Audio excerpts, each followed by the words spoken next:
Galing ko dun sa kawayan. Oh, yan. So, galing sa kawayan. Dabong. Yan po, kinuha dito. Oops! Dito po kinuha yung dabong. Ayan. Oh, di ba?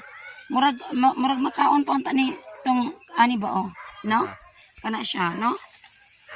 Kung ang uban ba magputol, dala ginakuha gina nila din banda.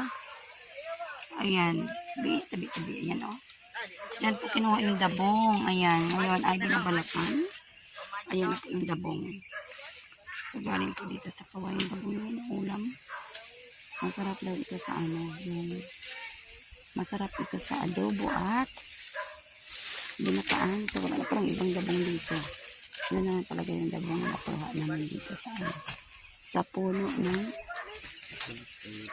ano, ng kawayan. Ito, oh, dyan talaga diputol yung dabong. Ayan, sa dabong dyan. So, hanggang dito na lang muna mapangga. Thank you for watching.